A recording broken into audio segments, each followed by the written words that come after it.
Mientras se aproxima Cristina, ya la voy presentando. Ella es doctora por la Universidad Politécnica de Valencia, donde además actualmente es docente, investiga la comunicación científica en entornos digitales.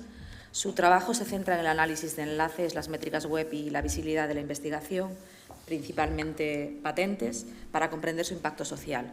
Su tesis doctoral, premiada por la UPV, introdujo un enfoque, supongo que es la premisa de partida para esta ponencia, sobre el análisis de enlaces en patentes. Combina métodos de web data y teoría de redes con experiencia en analítica, programación y SEO, y ha participado en proyectos competitivos e iniciativas de innovación social reconocidas con premios y becas de excelencia.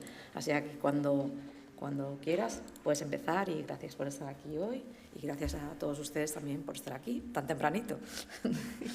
No, muchísimas gracias por la presentación. Gracias a todos efectivamente por madrugar. Bueno, pues yo voy a intentar no perder mucho el tiempo, voy a intentar hacer esto divertido. Había estado pensando en hacer una broma, pero tampoco quiero que me odien mucho, entonces digo, no voy a hacer ninguna broma. Ahora no tiene sentido que haya dicho esto. Si no, Dila. Perdonadme, no he tomado café. En la última vez que estuve aquí en esta mesa, el micrófono no funcionaba, entonces por mucho que hablaban no me escuchaban, iba a subir y hacer... Y hubierais dicho, no funciona, y entonces la gente se hubiera vuelto loca y era como, mejor me quedo quieta. Bueno, ya habiendo roto el hielo de esta forma, yo vengo a hablaros de patentes, que es de lo que van todos mis libros desde hace unos años, y el congreso va de divulgar. Sabemos que es divulgar, llevamos unos días bebiendo sobre divulgación, pero ¿qué es una patente? Porque antes de que yo os pueda decir cómo podemos divulgar patentes, tenemos que saber qué es una patente, más allá de que es un documento, ¿vale? Si nos vamos a la RAE y buscamos tanto patente como divulgar, a priori no son lo mismo, pese a que podríamos pensar que sí que lo es. Divulgar, que viene del latín de divulgare, pues viene a ser publicar, decir, extender, hacer que la gente pueda ver las cosas.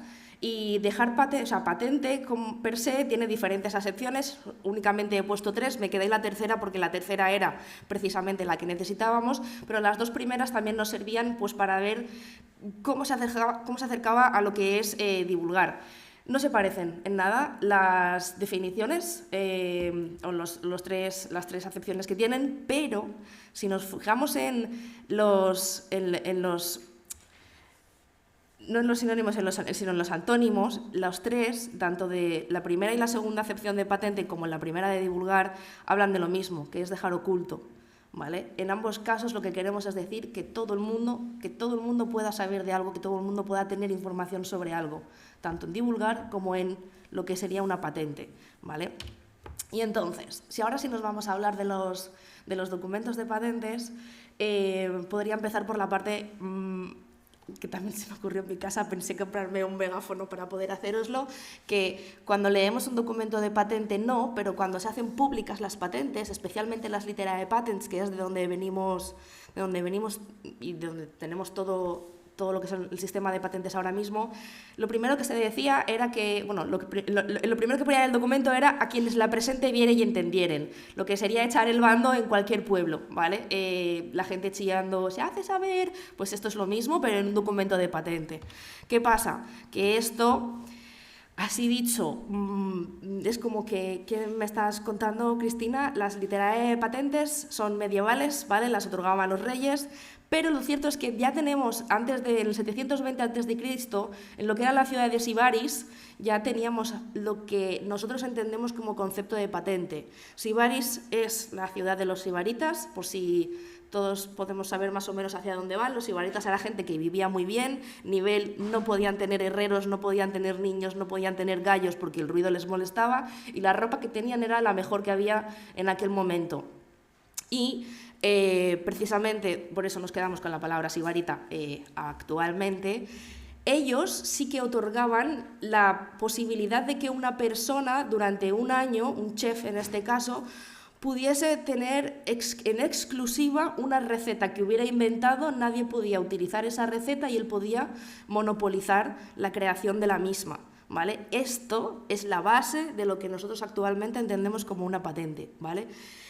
720 a.C., Sibaris fue destruida, la inundaron, literalmente hicieron que un río se desviara para matar a la gente que había allí dentro, pasaron cosas, la gente se olvidó de las patentes, pero en la Edad Media teníamos la Silterae patentes, que es lo que el rey otorgaba para que pudiésemos monopolizar, que es de lo que va todo, monopolizar el poder tener una invención, un molino, algo que nos pudiese servir, hasta 1474, que es cuando aparece el Estatuto de Venecia, donde están intentando controlar los monopolios y empieza a pedirse, por favor, que se diga exactamente de qué va la invención.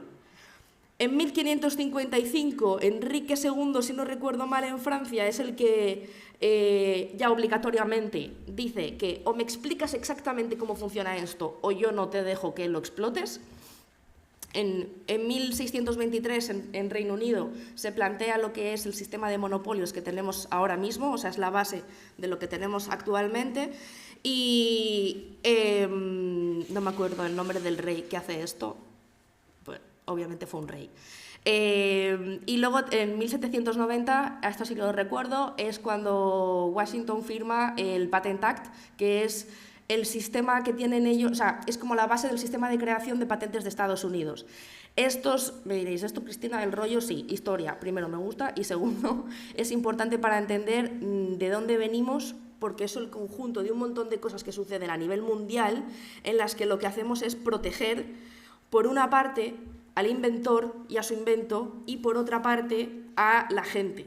La idea era que la gente pudiese entender de qué iba el invento, que pudiesen replicarlo si hacía falta, pero replicarlo pagando siempre al inventor. El inventor siempre necesitaba poder recibir dinero, ¿vale? Y de esto es el quid pro quo, que en realidad si somos... El quid pro quo es porque es un contrato entre el inventor y la sociedad en este caso, que son los que le permiten tener el monopolio durante un tiempo concreto. Actualmente son 20 años en la mayoría de sistemas. Eso sí, hay que pagar anualmente. Si llevamos 5 años pagando la patente y dejamos de pagar, nos quedamos sin el monopolio de los 20 años. Si somos perfectamente concretos con el latín, en realidad quid pro quo no es lo que necesitamos, es duo et des, o sea, yo te doy y tú me das, ¿vale? Quid pro quo significa un poco otra cosa. Y en eso es en lo que se basa un documento de patente. Es un contrato en el que el inventor dice exactamente cómo se hace algo para que la sociedad pueda utilizarlo, a cambio de que durante un periodo de tiempo y en un lugar, porque si queremos una patente a nivel mundial todavía no tenemos, tenemos que registrarla en los diferentes territorios en los que queramos cobertura y pagar en todos ellos, obviamente, nos permite que exclusivamente tengamos la producción del invento que tengamos.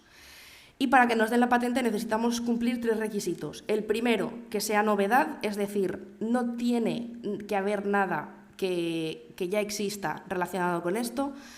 Que tiene que cumplir la actividad inventiva es que una persona, por ser experta en el campo, a priori no tiene por qué llegar a la conclusión de realización de esto, ¿vale? Cualquier persona que haya estudiado o sepa de un tema no tiene que llegar al invento que hemos creado. Y por último, aplicación industrial, es decir, primero, que se pueda ejecutar y segundo, que se vaya a ejecutar, porque si las patentes no se ejecutan, no se llevan a término, no se genera ese monopolio, también se pueden quitar por parte de los gobiernos, ¿vale? Es un sistema de contrato, como os decía, con un montón de vertientes. Y este esquema es un esquema que hice para mi tesis que me gusta mucho porque me permite explicar súper rápidamente y visual que las patentes son una cosa pequeñica dentro de lo que es la propiedad industrial. Tenemos derechos de autor, tenemos la propiedad intelectual, propiedad intelectual, dentro tenemos las patentes en la propiedad industrial.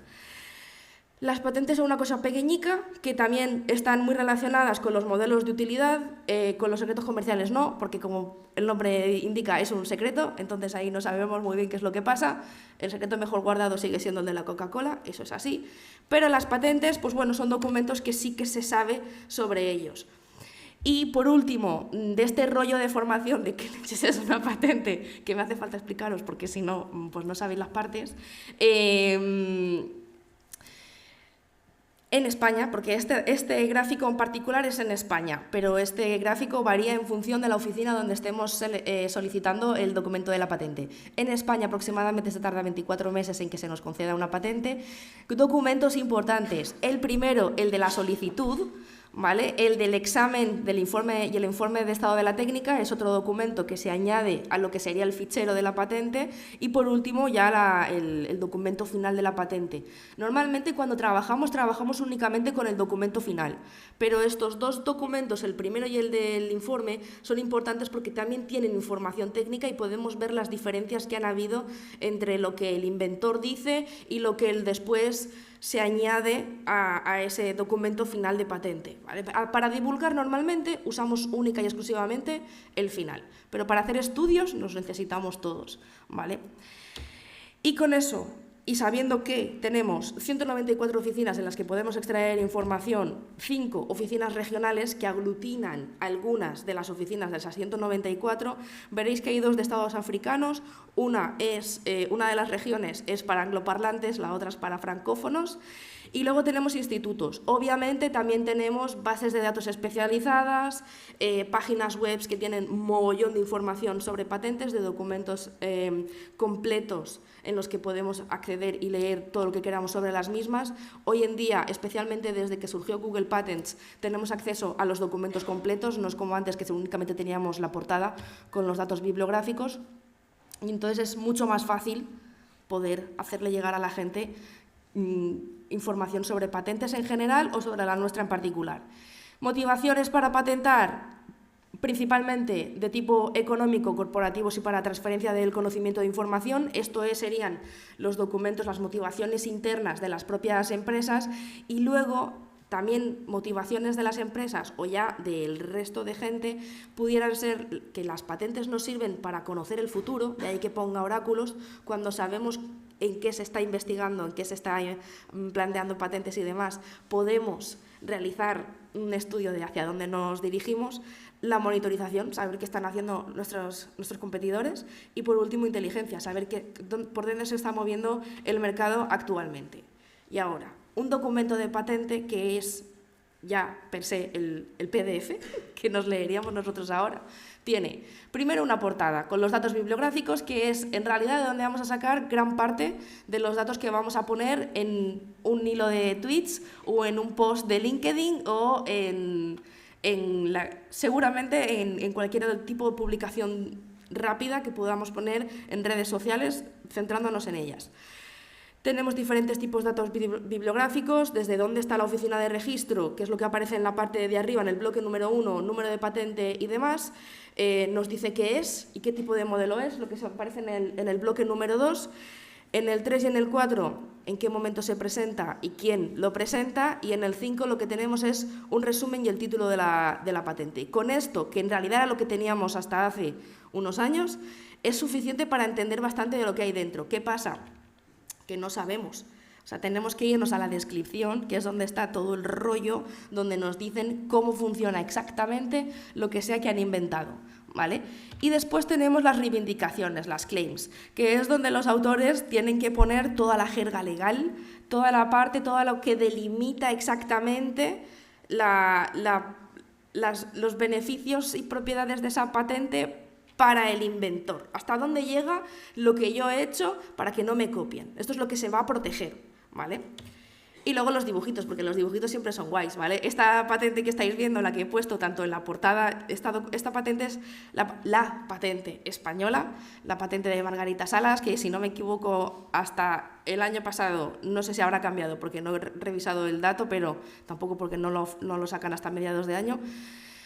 Era la patente que más dinero nos ha dejado en la oficina de patentes españolas. Y pues bueno, los dibujitos siempre nos ayudan a entender mejor las cosas. Los americanos el dibujito lo ponen ya en portada, porque así la gente ya puede decir, ¡oh, qué interesante! Nada más empezar. Pero esto es la portada de un documento de patente estadounidense. El dibujo es opcional. Si la patente no tiene dibujos, obviamente no vamos a poner ahí nada, ¿vale? ¿Por qué son importantes? Tenemos 3 tipos de información. La técnica, obviamente, información que a los investigadores nos sirve para entender, para saber. Información jurídica, que podemos saber el límite de hasta dónde se puede llegar o no para utilizar algo. Y por último, comercial. Ese es todo el tipo de información que tenemos. Y el 80% de la información que se contiene en una patente es información exclusiva y de calidad, porque es información que ha pasado diferentes niveles de exámenes, de estudios, de técnica. Hay gente que los informes tienen que ser excesivamente súper detallados, porque hay que comprobar realmente que no existe nada previo a lo que tú estás patentando, ya para que se cumpla el primer punto, el de novedad, y se recoge muchísima información. Entonces, por eso el 80% es súper interesante. Y ahora sí, ¿cómo divulgamos una patente? ¿Cómo hacemos que la gente pueda leer este rollo patatero, ¿vale? Porque lo mismo que os acabo de contar yo es lo que pasa cuando te lees una patente. A no ser que sea de tu tema, no se entiende nada. Y si es de tu tema, es posible que tampoco lo entiendas. Porque sí que es verdad que se genera ese contrato social con una patente, pero a los inventores tampoco les interesa al 100% que tú sepas cómo se hace algo, obviamente, porque si no lo estarás, cuando se terminen esos 20 años de monopolio, ya todo el mundo puede empezar a copiarlo. Si no sabes cómo se hace, pues igual te cuesta más. Sin más, ¿vale? O sea, la idea es que todo el mundo pueda hacerlo una vez pasado este tipo de monopolio, ¿no? Pero bueno. Entonces, ¿qué hacemos? ¿Cómo divulgamos para investigadores? Para que los investigadores puedan recoger esos documentos y entenderlos mejor. Primero, incluir detalles técnicos, pues porque suelen interesar más. Incluir metodologías y datos para que puedan replicarlas ellos con sus propios estudios, inventos y demás. Añadir referencias. Hay muchísimas referencias, tanto de tipo patente como de tipo no patente, de hecho se llaman así. Las de tipo patente son las que referencian a otras patentes porque hacen falta, y las de no patente lo que sería nuestra tradicional literatura científica, artículos, revistas, y también por algún motivo que desconocemos todavía, porque es lo que voy a hacer con un proyecto que me han dado este año, se ponen artículos de Wikipedia, vídeos de YouTube. Cuando yo estuve revisando todo esto, entendí que era porque querían hacer que el examinador, o sea, estaban los inventores, estaban intentando divulgar para el examinador de qué iba el invento. Esa era mi teoría, pero voy a preguntar a investigadores, que para eso mando un proyecto, para ver si realmente cómo se utilizan esas citas de tipo no patente, ¿vale? Y luego, pues también les puede ayudar a tener posibilidades de colaboración. Para las empresas, saber ventajas competitivas, retorno de la inversión, cómo podemos utilizar, cómo podemos aplicar esta patente en particular, o si yo hago una, cómo podría utilizarla. Y luego para la ciudadanía, lo más importante, no utilizar jerga. La gente va a pensar esto es un rollo, ¿vale? Darles beneficios reales y que tengan tanto testimonios como elementos visuales. De ahí los dibujitos son maravillosos. Y dependiendo del tipo de red, ya sabemos que para diferentes redes necesitamos diferentes formas de comunicar. En Twitter los hilos funcionan muy bien, pero sobre todo si están pensados para hacer que la gente comente.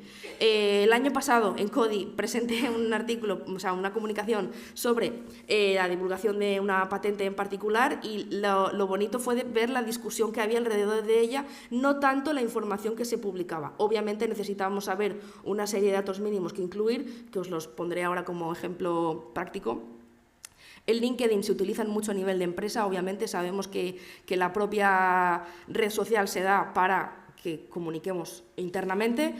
En YouTube se utiliza para divulgar, más que el funcionamiento o una patente en particular, los vídeos que se hacen sobre todo son para ver varias patentes, cómo funcionan o cómo funciona el sistema de patentes para la gente, o sea, divulgación del sistema en general.